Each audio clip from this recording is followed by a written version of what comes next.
Welcome back to Ambitious, Awakened, and Aligned. Today's episode is going to shake something loose in you.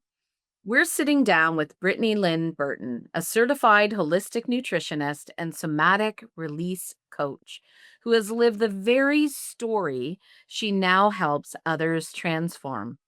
From navigating eating disorders and hormonal chaos to entering premenopause at just 23, Brittany's healing journey has become a powerful mission to help women understand the root causes of their burnout, anxiety, and exhaustion. In a world that constantly tells us to fix the symptom, Brittany invites us to slow down and feel to heal because you are not broken. You're just being called deeper. If you've ever wondered why you're doing all the things and still not getting better, this one is for you. Let's drop in with Brittany now.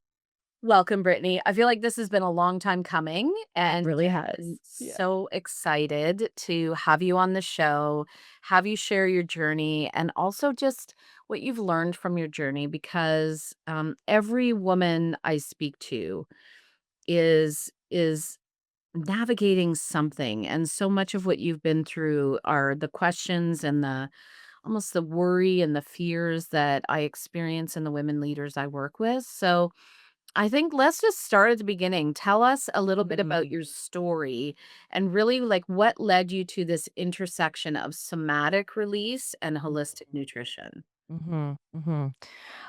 Okay.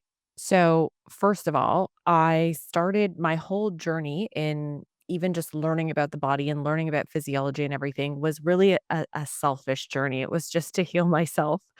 I come from the film and television industry, so acting was my everything. It was my whole world, and now knowing so much about my wounds and all the things, I know why I chose acting to be my thing. And through that world and being rejected and told things like, she looks too well fed for certain roles, like the feedback was so nasty and critical. And of course, I developed a terrible eating disorder. So, bulimia, orthoanorexia, which for anyone who doesn't know, orthoanorexia is like all the peripherals, right? So, like working out for 3 hours a day, like just being so obsessed, it literally controlled my life.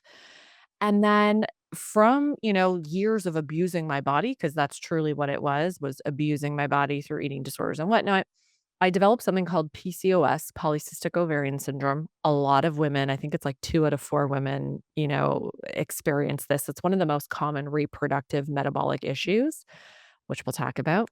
Mm. And I was told, when you wanna have children, it's gonna be really hard. You're gonna need a lot of help. You're gonna do this, that, and the other. And I was offered a bunch of prescription medication from my gynecologist in which my kind of internal voice said, "No, Mm. go and learn what's happened here," because you weren't born with it, right? So there was something in my environment that had Mhm. turned it on. And so I ended up enrolling myself in the Institute for Holistic Nutrition. But again, like I said earlier, it was purely selfish. I wanted to heal my PCOS. I wanted to start having babies, all of these things. And I left the acting industry behind and went on this journey of like, how do I reconnect with food differently? How do I start to actually heal my body and love my body again and use food as nourishment instead of this like reward punishment, balance the equation. I always talk to my clients about that. If I do this, then I can have this. I just went on this journey of learning food differently.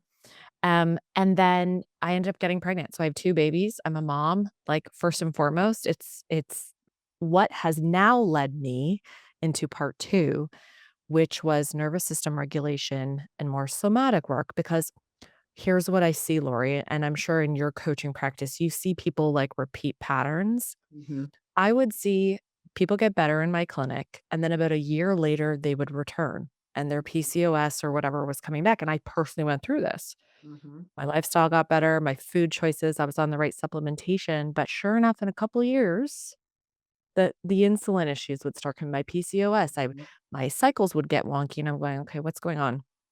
And so after I had my children, I really started to find this world of nervous system regulation, Mhm. how we are kind of living in these different parts of ourselves that can keep us stuck in the perfectionist or the productivity self-worth gal and whatever, Mhm, ultimately denying our physiology, what mhm, our female endocrine system really needs to feel nourished, and living in these patterns of like hustle, burnout, achievement, achievement, achievement. So, honestly, having like breakdowns and mhm, panic attacks and all of these things as a mother, I mhm, was like, I need help with regulation. Like, I need help with my capacity. mhm, And that's when I found the polyvagal world. That's when I found Stephen Porges' work, Deb mhm. Dana, and was like a moth to a flame. Like, It's holy crap. there had to have been a small voice inside of you, though, because I'm curious. Lots of people know they need something different and don't step into the light the way you did. So, was Mm. there just a small voice that kept saying, "Follow that"? What took you down that path? Like the nervous system piece or Yeah. the it's I okay. When I was at the Institute for Holistic Nutrition, we Mhm, had a course called Psychology of Disease. mm, It was all about this idea, which was and I say back then, it's not like it was that long ago, but still like 9, 10 years ago, that people still weren't really talking about psychosomatics. They weren't talking about the fact that our emotions are a frequency and that causes illness, disease, or healing, right? They weren't talking about that. And I remember I had this woman come in and she was like she's, like, super kooky, but she knows she's kooky, and I connected with her right away. Like, I'm like, "You are my soul sister. You are teaching" and as she was teaching about psychology of disease and how emotions cause dis-ease in the mhm, body, how we get stuck in programming, how we get stuck in energetic medicine and whatever, I literally felt like there was my body wanted to crawl across the desk. Like, that's how much I felt called into that work.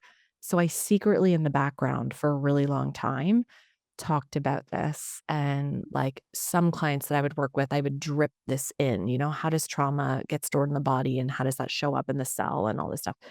But I was not confident in any way to speak about it. But to answer your question, it was really this like yearning, this knowing, this inner like, we are energetic spiritual beings having a human experience. So, mhm, how am I not accessing 2/3 of the equation? mhm, How am I only playing with food and supplementation and mhm. expecting to heal, Right. right? And so it was that hunger, and then, like I said, the repetition of Mhm, seeing diagnoses come back, seeing clients coming back, seeing and I'm like, "Okay, what's taking them out of the game?" mhm, Right? Because I can give you the best meal plan on the planet and mhm. the perfect supplement protocol, and I could give you all that stuff, but that sometimes isn't necessarily what's needed, Yeah. right? And then what's keeping that client from actually having discipline and Mhm. committing themselves to it and, like, really loving themselves to transformation. I was gonna say having a transformation versus like a short-term success, which is beautiful and Totally. helps, reset the cells in some ways, Yeah. but obviously you want that long-term transformation, right? I see so many and I love how you said you started having the conversations behind the scenes. I find that too is like feels very safe, kind of one-on-one and until you recognize and you start seeing it's the nervous system work that absolutely cracks people open to transformation, and then you just wanna, like, yell to the rooftops, which it that's where I met you, in the space where you're now, Yeah. Teaching. speaking it, teaching it. It's so beautiful. Um, most people you say most women especially are chasing symptoms, and I see this all the time. What do Mhm. you think, like, when you say you now understand what's going on behind the scenes, what's really going on beneath the surface for them? And, like, what's that encouragement to stop chasing the symptom? We live in a society, and I'm careful with my words because I know that so many women don't have a choice. They have to be working. They have to maybe Mhm, they're the sole providers for their family, whatever. We live in a society that breeds disconnection, mhm, right? And dysregulation yeah, and celebrates that to some extent. And this is so huge for me. And I know, Laurie, we met at like a conference, but most recently I just launched my own podcast, and it took me over a year and a half to do that because Mm, I had to really make sure, like, where is this coming from? Is this that productivity self-worth girl that, like, mhm. can't take her foot off the gas pedal? Right. Like, where's this from? Yeah. And so we are so dysregulated and disconnected and numbed out and dissociated from connection to self, Mhm. connection to others. There was, and I don't know who it was, but someone was talking. Oh, you know who it was? Dr. Zach Bush. I don't know if you listened to any of his No. stuff. Oh, he's so great. And he was talking about how it's like if people just find their purpose and follow it, so often their health issues just fall away Mhm. because they're connected to their heart. They're Mhm. actually like they're they're back to who they really are, right? Mhm. Instead of chasing everything outside of ourselves. But dysregulation, like Yeah. dysregulation. So what we're doing is we're chasing estrogen dominance, we're chasing liver detoxes, we're chasing these things which are important and have their place. So I want to be very clear that we can't also just ignore that too. Mhm. But a body doesn't heal when it's in what we call survival biology, or some people will know this as fight, flight, freeze, fawn, right? Most people know this language now. It's kind of it's out there, it's popular. We don't our body's immune system is impacted when we're living in survival biology, Mhm. right? So we see women, 70% more women have autoimmune than men disease, right? We are living out of connection with Mhm. nature, with rhythm, Mhm. with a regulation, which is known as the parasympathetic. And this is where our body's innate intelligence comes in to play and knows how to heal, knows how to regrow, knows how to balance. But none of us are living there. Mhm. We're all we're all living on this like hamster wheel, Yeah. right? Yeah. My husband and I are going on a week-long Dr. Joe retreat. Just oh, Yes. wow. Yeah, Denver, Colorado, here we come, Mhm, July. And, so we've been following and studying his work for a long time, and really excited that we're finally gonna have that experience. But I was sitting on the weekend and I was going through we have to do these pre-materials, and one of the videos I had watched was talking about, like, how we heal the cells. And I paused for a moment, and similar to you, what took me on the path was being diagnosed with an autoimmune, having that situation, and now I understand I've created that and I will heal it, and I am on that, I'm slowly healing pieces of it, and eventually that will be an old identity. It will no longer be me. And so I said, if people know that this is available, mhm, are they gonna walk towards it? Like, mhm, how many people are going to walk towards it? And he said, "Not very many." And I'm just curious, like, what you've seen in that way because, like, you and I just again want to, like, "Here it is, it's right here." And, mhm, how do we make it more, just how do we ignite and inspire people to want to walk towards that for themselves?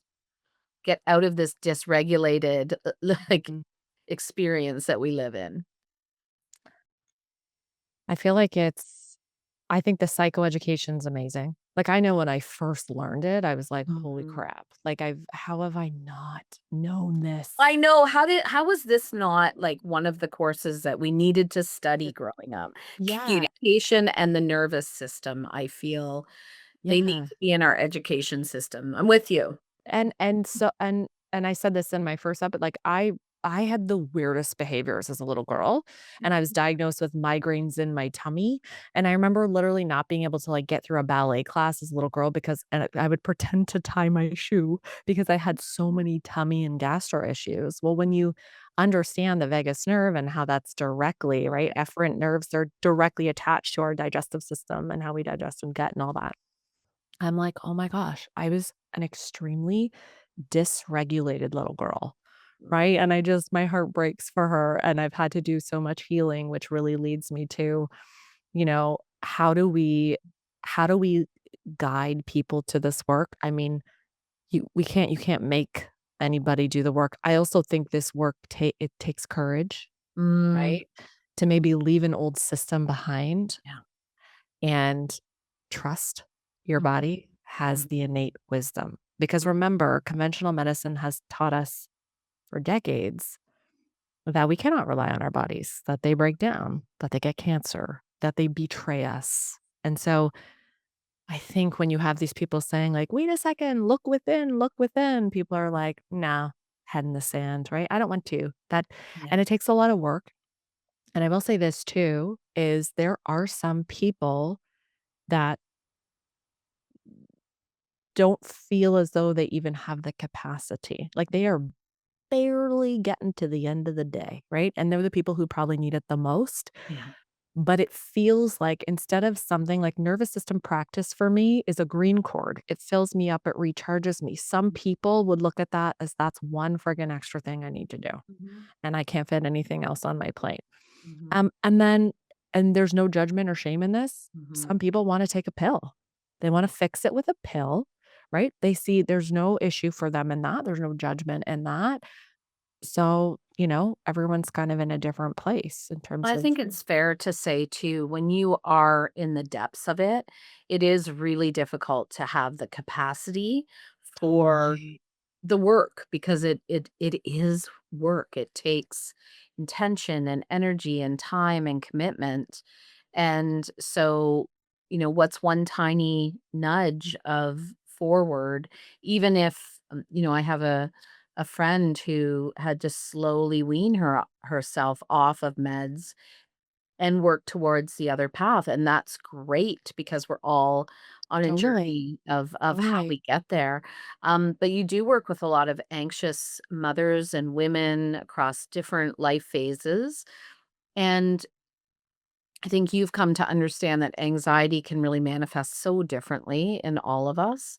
Mhm. Um, but what's sort of one practical shift that maybe today could help people regulate their nervous system, or someone listening that's like, okay, what's a tiny step I could take? Mhm. It Hmm. sounds so simple and super boring. I always wish I had more fun, cool things, but it just d learning to listen to your body, like learning to listen to the small cues. So when you have to go to the bathroom, do you stop and go to the bathroom? Like, Mm. little honoring the language of the body, right? Because again, it's like, "Oh, my headache, I'll just take a Tylenol, go away." Like, we don't listen. We're not listening to the messages from our body. So people say to me, "Okay, I wanna do nervous system regulation work." And I'm like, "Awesome.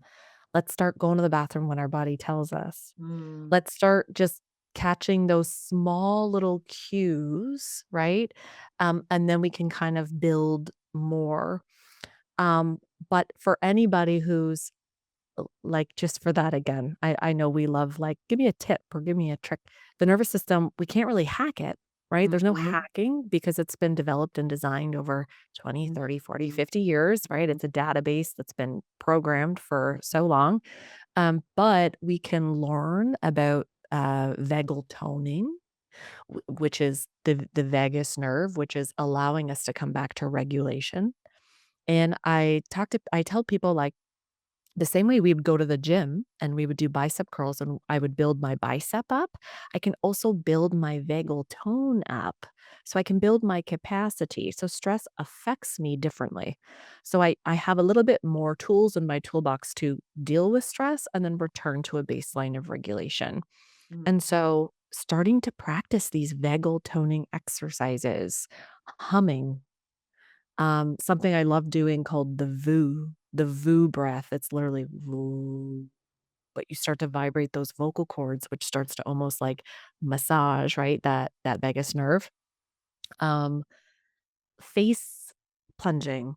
Were you at no, you were not. Renee and I did this heal your nervous system retreat one day thing, and we had all the ladies do cold Beautiful. exposure like in ice buckets, not Yes. Oh, full I love body, doing that. but Yes. just again, and this is for women that feel burnt out and ugh. Mhm. plateaued, like dissociated. It's a little bit of stimulation, but it's not shooting them to the moon, right? Where all of a sudden they're gonna fall back into burnout. It's Mhm. a little bit of stimulation. And again, what I'm saying is very general because nervous system regulation, it should be individualized depending on where is that person, right? Mhm. But I would say for anyone listening, vagal toning and starting to learn about your vagus nerve, that would be a really great step. And then learning about the states of your nervous system. So, how do I feel when I'm in fight or flight? What does that Mhm. feel like in my body? And how do I feel when I'm in regulation? And how do I feel when I'm in what we call like the freeze state or shutdown? Like, where do I go in my body? What Mhm. sensations are happening? What happens with my tummy?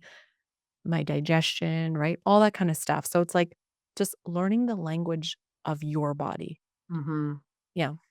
It's so insightful because, I've been doing this somatic work now for, I'm gonna say about 5 years, and one of the first things I started to realize was when I was in a state of rest, which I wasn't very good at at that time. None of us So are. much better now. My stomach would actually growl. And it probably took me, Brittany, 2 years of doing the somatic work before I aligned the 2. I would just be like, "Oh, my stomach's growling, I must be hungry." And it was finally I went, "Wait a second. Mhm. Ah, when I actually get into rest and digest, my stomach growls." That's Yeah, how disconnected I was from even tuning in to what my body was trying to send me as a message. So totally. I love your like little ones that we can just start to do. Humming for me is so good Rocking. and so available. Rocking. I catch myself rocking all the time. Mhm. Love the VU breath. That's amazing. And even in the morning now, I just do a quick 20 seconds of that cold water on my face in the Yep. shower. Yeah, I don't do the full on, I yep, just do it on my face, and it yep. feels just that, So like, rejuvenating. awakening. Oh, it's so Yeah, and just yeah, I love your perspective of just start to notice, because we haven't yeah, been taught this. We're storing so many things in our body that we just don't have that connection to, so I love that. Can you yeah. tell us about your awakened hunger pathway? Oh, the awakened And hunger. how much I love the name of this. So that came to me again. It was like the time where I felt like even what I had learned in holistic nutrition school was like it was like spirit was lifting the rocks for me, going, "Actually, this isn't what you thought it was. Cancer's not what you thought it was." Like, it was, like, Mhm, really crazy stuff, and it was happening so fast, and it was around the pandemic. So I'm like, "Of course."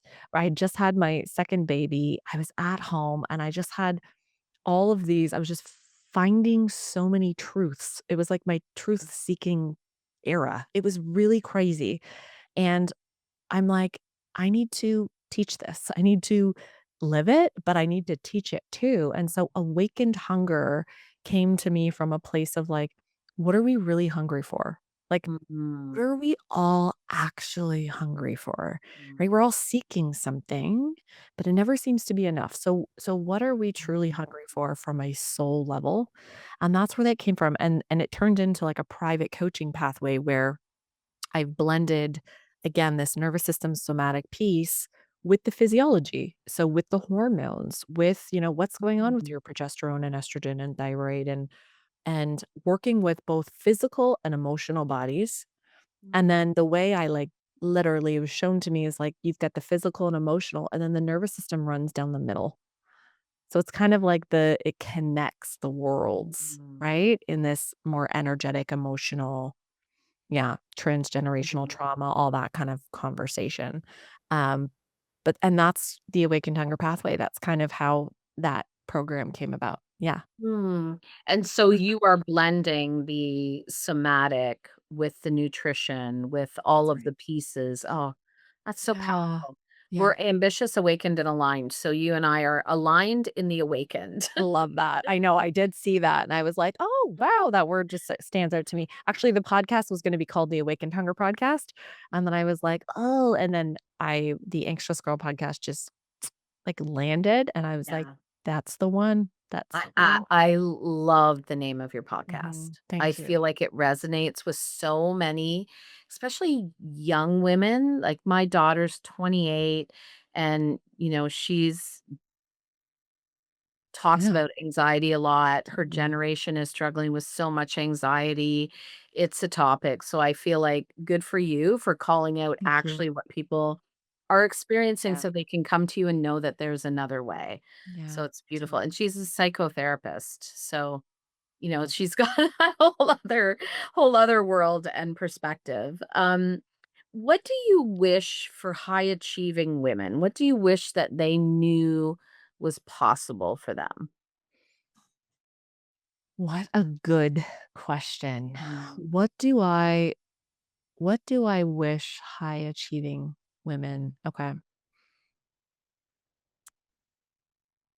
That first, I wish that we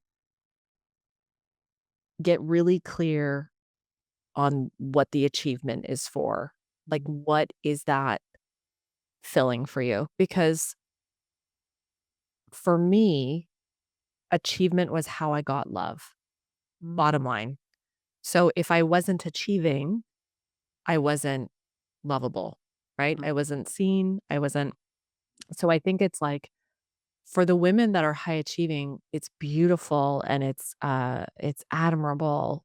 But if it's at the expense of your health, like if you are constantly burning out or having a nervous breakdown or, you know, then this isn't alignment. This isn't right where it's not achievement that's in alignment in any way. This mhm, is out of alignment. And so I wish women understood the physiology of being a woman. And I know this can get very tricky and triggering.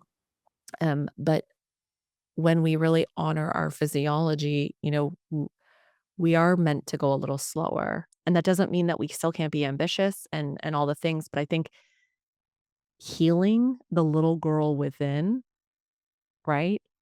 It makes ambition, it transformed the word ambition for me. mhm, It was more fulfillment. Like mm, I want fulfillment. I don't even care if it's success. Like I mhm, want fulfillment.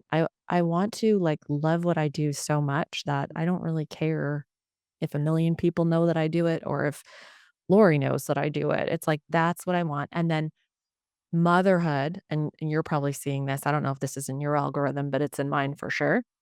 There's this whole shift right now where like women are like trad wives, traditional wives, right? mhm, On the farms and they've got their mhm, chickens and whatever. mhm, But then you have the career woman that feels like we fought for this and we've fought to be these success. And you have these like this divide now. mm, And I think it's again like, can we connect with that authentic purpose and what really allows us to feel fulfilled? And I wanted that in motherhood too. mhm, mhm, But the productive, high achieving part of me that was achieving through being the wound, like the wound was trying to be mm. filled to the achievement, right? Right. Would never let me sink into motherhood. Motherhood wasn't good enough. Motherhood wasn't important enough. Motherhood wasn't productive enough. You don't get the love for that, right?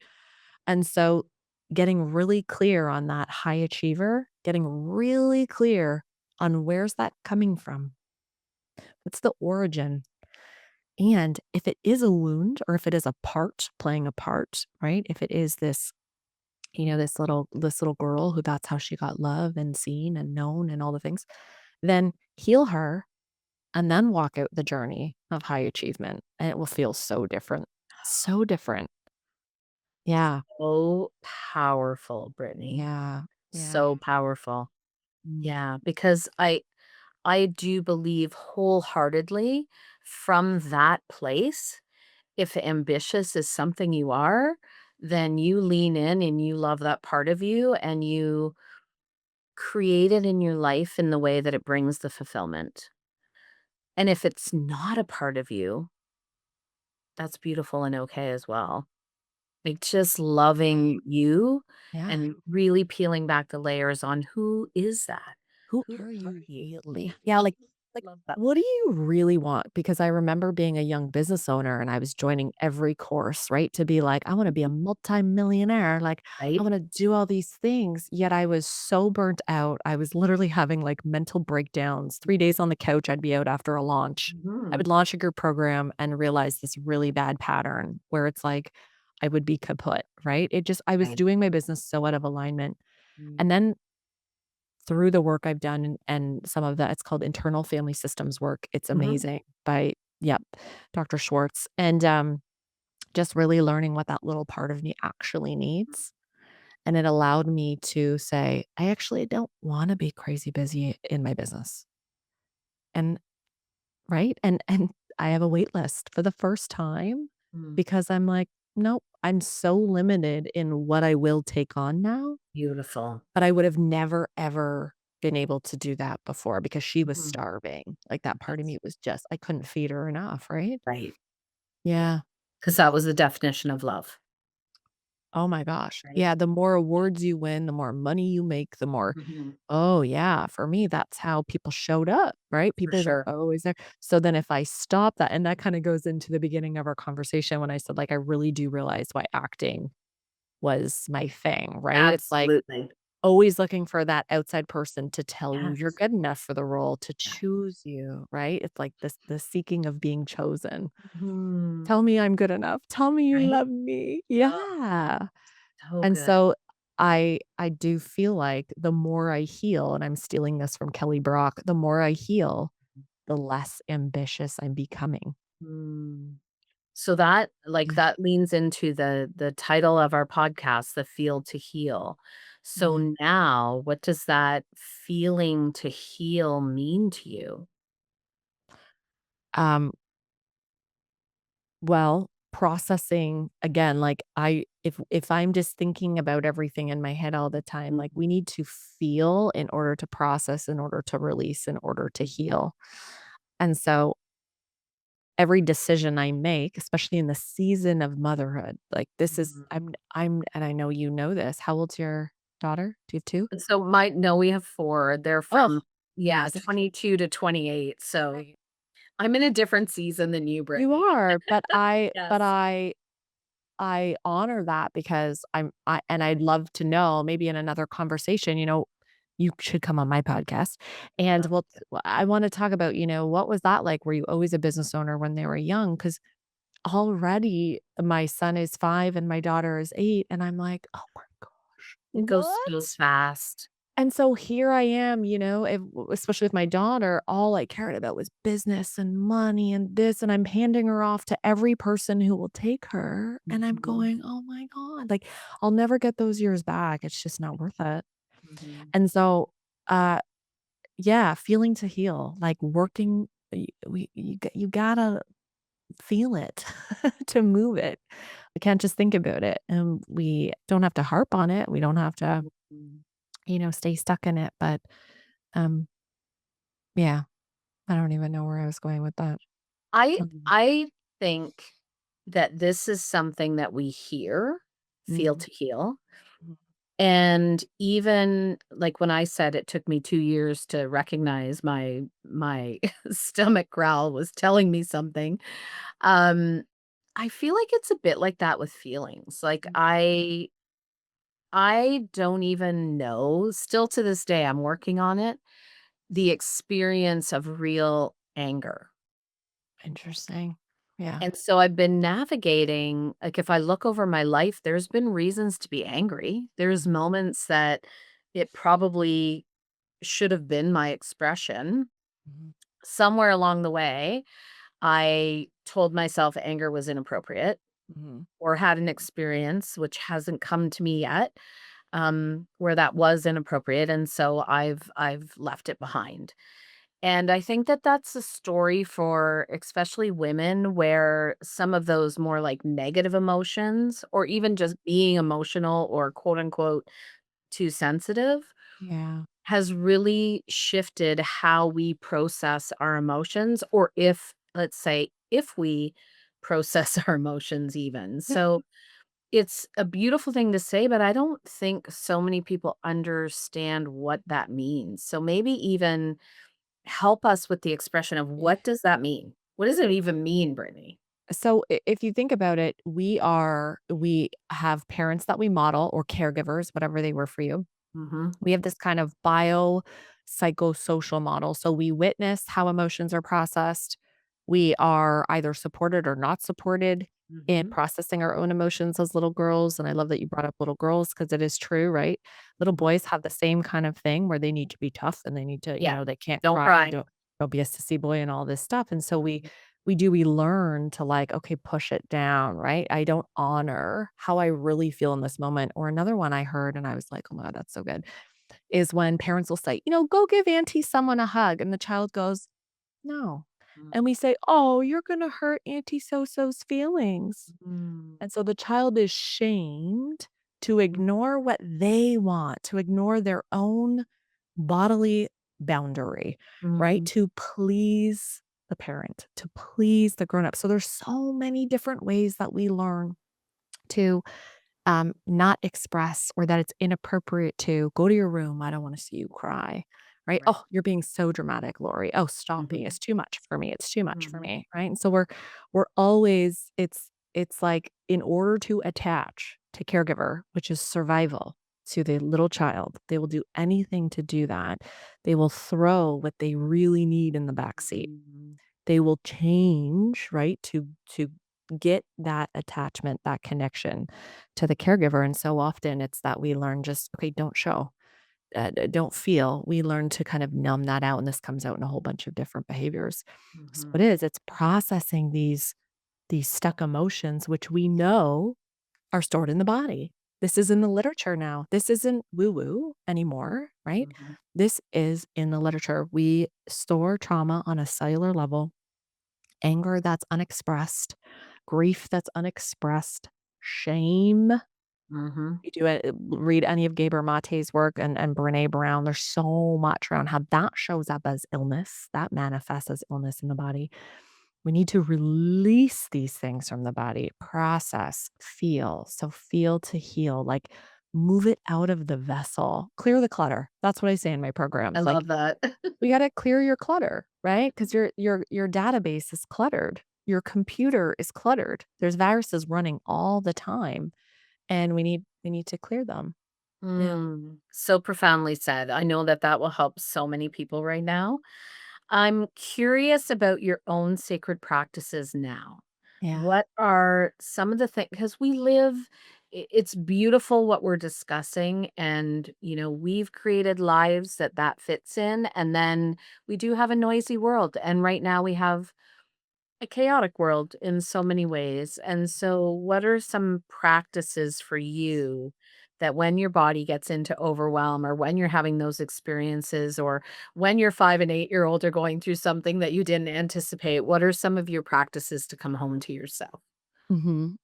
I'm a big okay, so first of all, I get off social. So I know when I've overdone it on social. Social media, I feel like for all of our nervous systems is super dysregulating. Our brains, we were never meant to know all the things that are going on around the world. It's too much. We're already mostly waking up, at capacity, and then we've got all these other things.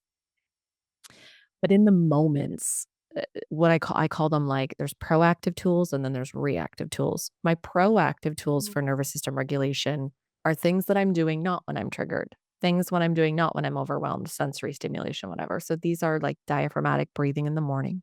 30 sets of 30 is my go-to.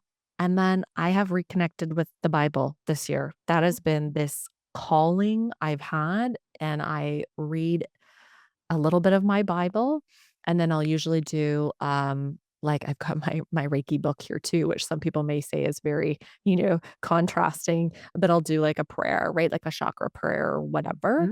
Mhm. That's how I'll usually start my day, and if the birds aren't chirping outside, I play it on my phone. I find birds chirping like one of the most beautiful things. I'm a 5 a.m.er, wake upper. Mhm. Sometimes 4:45, and that's just always been like I love the morning. I can't wait to get up in the morning. So that's my proactive time. Mhm. Sauna, if I have time during the day, proactive tools. Mhm. Reactive tools, so I'm in the shit, right? Like, there's so much going. It. I will, with my kids, we'll do, growling sometimes together, like roaring like a lion. Sometimes just the right, Yeah. get it out. Dancing, so movement, a lot of the time with women in anger, we like to push something, we like to jump, we like to shake, we like to do all these things. Mhm. Sometimes I never will do this in front of my children because it's not their responsibility to help mommy regulate, right? It's not our kids' jobs to help us regulate. Moving out of the space, I'll come down to the basement, I'll scream in a pillow, I'll just do my own little jumping, shaking just to move that adrenaline, move that overwhelm, move the cortisol. And that depends, like, if I'll usually am I a 9 out of 10 right now with my anxiety? Then I need to go shake it out. If Mm. I'm a 2 out of 10 right now, maybe I can go sit on the toilet, pretend like I'm going to the bathroom and do a little bit of breath Mhm. work, right? I can access the breath to bring on that parasympathetic. So eye gaze and breath are 2 really strong levers to bring on the parasympathetic, to bring us into regulation. But again, it depends on where are you at.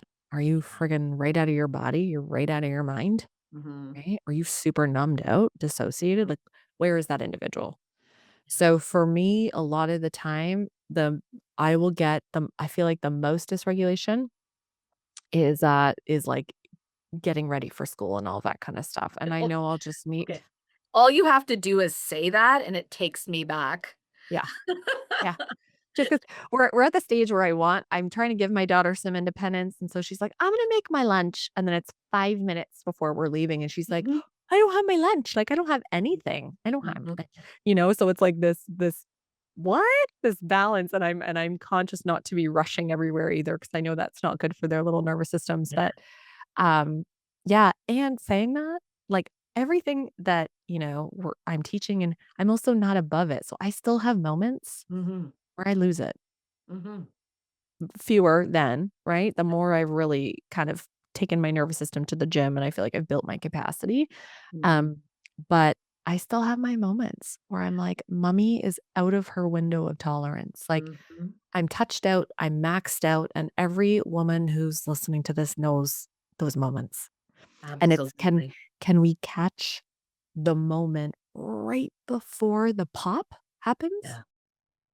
to keep the frontal lobes online Mhm. and move away from the space and go do something somatically to just move it, right? Mhm. Yeah. The somatic is just brilliant. So the shaking is something for me that brings you right back to groundedness. Mm, And I love how you differentiated between what you do in your practices ongoing and what mhm. you need to pull out when that window of tolerance is being expanded or pushed or however you want to describe that. And I'll say this because it's important. We need the proactive tools Yes. almost more than we need the reactive tools because, again, it's like we'll never build that capacity if we're not taking our nervous system to the gym. Like, you'll never build the squat rack up to 400 pounds if you're not training and building those muscles. You will snap your leg if you try to just do the 400. So, the nervous system's similar in that I need to teach my body and show my body safety and regulation, Mhm. right? Even when I'm not pressed to do it. It's like so many of us don't being regulated actually isn't comfortable. We want to be in the fight or flight. That's what we know. That's what's familiar. So I almost had to like retrain myself that it's like, look at this is good. This is Mhm. safe. This is okay. You can be Mhm. here. It's Yeah. so true. Yeah. And also, when we have the proactive, the reactive doesn't happen as much. So we don't have to pull into that toolkit quite as often, even though it's available to us when we need it. Yeah. I think one of the things, I find definitely difficult right now, and I know that all of our listeners do too, and you said it at the beginning, Mm, we live in a world that profits mm, from our disconnection. So, how do we reclaim our wholeness? mm. And we've talked a little bit a lot of the things, but I just want to kind of end with this. Is there a thought that you have on how we can reclaim our wholeness when everything around us is really influencing us to want to not be in that place, to be in disconnection. Mhm. Be willing to walk in the opposite direction than Mm, where everybody else is going, right? Like, be the weird one. Be the person that goes to bed at 8 PM, if that's what you need, right? Wear your red glasses. I don't know where my red glasses are, but everybody makes fun of me for them. funny. Not your red glasses, but like the blue light, right? I protect blue light at nighttime, especially Yeah. I walk around Oh, my I do house with too. them on. Yeah. Um, it's like slowing down. I hate slogany stuff like this, but it is. It's like slowing down to do more. You've heard this, like slowing Yeah. down to go faster, like all these oxymoron funny slogans, but it's true. It's like the chase isn't real. Like Mm, it's a mirage. What you're trying to get doesn't exist if it's outside of yourself. So you'll never find it, right? mm, You'll never get there. It was just something I was like, I'm chasing nothing. I'm chasing what I'm told I should want or have, mhm. but it's not what I'm hungry for, right? It's peace. I'm looking for peace. I'm Mhm, looking for calm. I'm looking for presence. I'm looking for connection. mhm, Right? I'm looking for when I'm with my children to really be with them. This is mhm, so hard, especially for business owners, mhm, right? And I'll catch myself when my daughter's telling me a story and I zone back in at the end of her story and I have mhm. no clue what she's just said to me.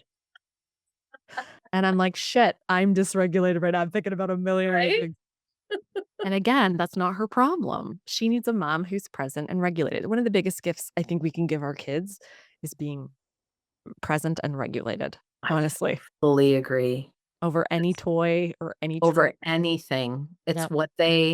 It's what they need and desire. I was telling someone about our cottage, which is off the grid and has no power, and we've talked about getting power, and it's like, I it's just such a beautiful experience.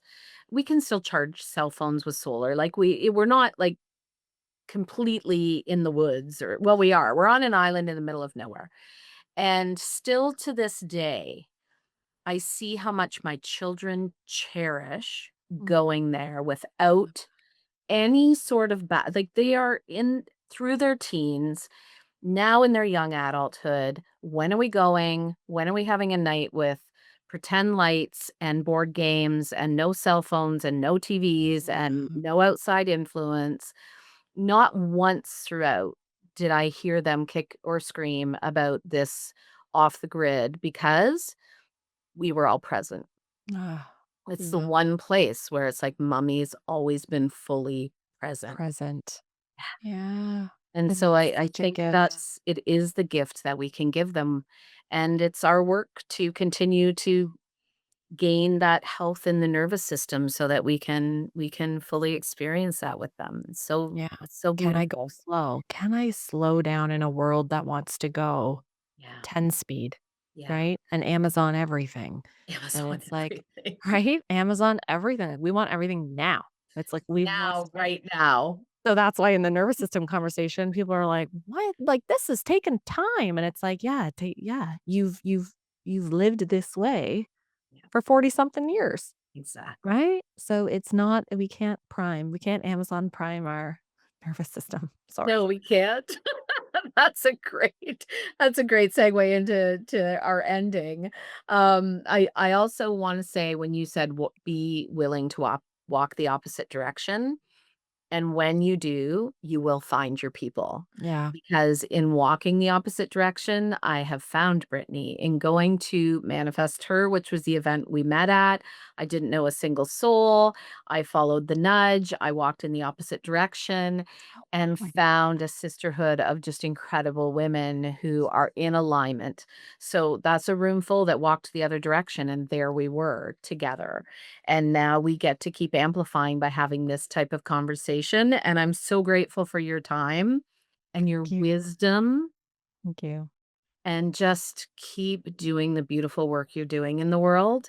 Is there an invitation for our listeners, that something you want to invite them into? Yeah, I would you know what? We're gonna be doing a lot of, like, nervous system workbooks and activities and all of that through the Anxious Girl podcast. So what I try to Beautiful. do is anytime we're teaching something and again, it's fun teaching, it's not like biology 101 where people are like, "Snore."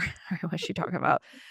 I'll do attachments and fun stuff so people can actually, implement to see Mhm. progress, right? Instead of just, like, hearing about it and then moving on, it's like, no, no, I want this to be like actual value. You can Mhm. have tangible things that you can take and move forward and start to see the shifts. So, the Anxious Girl podcast and Instagram, those are the 2 places you're gonna see me. I'm also in school for, psychology, master's of psych right now, and, so that's kind of where my creativity is while I'm That's in so the cool. world Where are of you taking your academia. master's of psychology? Yorkville, That's Yorkville. where my daughter took it. Okay. Oh. She's gonna love listening to So this, and I much, will and have I to yeah, connect the and I have two to pick her brain offline. too. Yes, I'd love that. Yes, I'd love that. amazing, and she's down in your area. She actually works in a clinic in Oakville and then in Toronto as well, so I will connect you 2 beautiful souls. Love It's that. so funny because I kept feeling your energy is so similar to her energy, and you're further ahead on the journey than her, so I love that.